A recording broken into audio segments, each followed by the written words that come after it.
Everyone, Father Jared coming to you from our little oasis out here outside the rectory here at Holy Angels that Father Hess has really been working on since early spring, and I'm kind of basking in it right now for this video because I was just reflecting, how much I really appreciate this space. It's a great kind of peaceful place to come to. The hibiscus is in bloom, the vine behind me is in bloom, and it's just a wonderful place to go and experience it, just a little bit of peace and quiet, and to have, a meal out here if the weather's nice enough. And it's just been such a great thing to have. And in many ways, I also am out here because I think gardening has always been an apt metaphor for the spiritual life, in that, it takes a lot of work. Like Father Hess is out here, I think he waters these twice a day, early in the morning before it gets really hot, so that way the roots can take up more of the water, and then the evening as well, so that way, again, the roots can take up a lot of the water.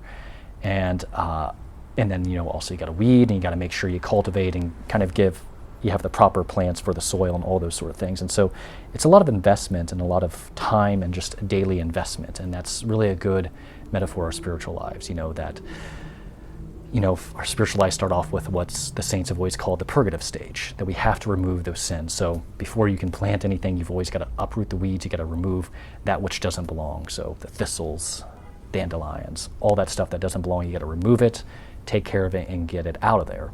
So that way you can plant the stuff that you want to plant, or in the case of the spiritual life, so that way the Lord can plant the theological virtues which we receive in baptism, at least the seeds of, and our baptism of faith, hope, and charity, and then the other virtues that come along with our life as well, courage, prudence, temperance. And now I can't think of the fourth cardinal virtue, but it's been a while since I've been in seminary, so I apologize for that. But the many virtues that the Lord wants to implant within our souls, and that over time, then those can take root. And we need to, water, just as Father Hess has to water, that we have to water the garden of our souls, the garden of our hearts, with prayer, primarily, in the sacraments, the grace that comes from the sacraments. So the prayer of the sacraments and our own personal prayer, whether that's rosary, daily scripture reading, mental prayer, a silent time with the Lord, reading a daily devotional, doing spiritual reading, all those different things that we do in order to, water our souls, to give life to our souls, to give life to our hearts, so that we can ultimately become the saints and the disciples that the Lord's calling each of us to be. And then beyond that, that also, just like weeds will still continue to pop, our sinfulness, our concupiscence is always going to be with us.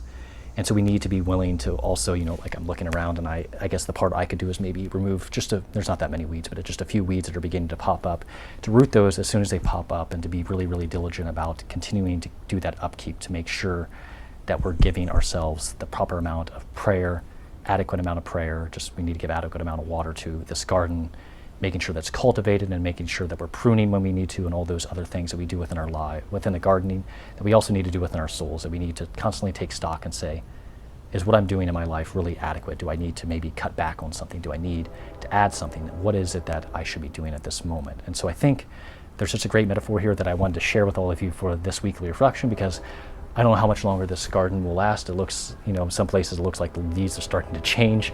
So maybe not that much longer will we have this beautiful space. And so I thought I would just invite all of you to bask in its glory a little bit, as, Father Hess did a great job with it. And I'm very, very grateful again to him for that and everything that he does. I mean, he's great.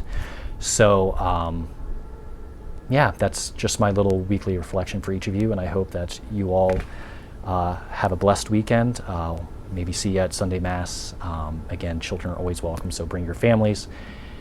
And just know my prayers for you. Please pray for me. God bless you, and have a great day.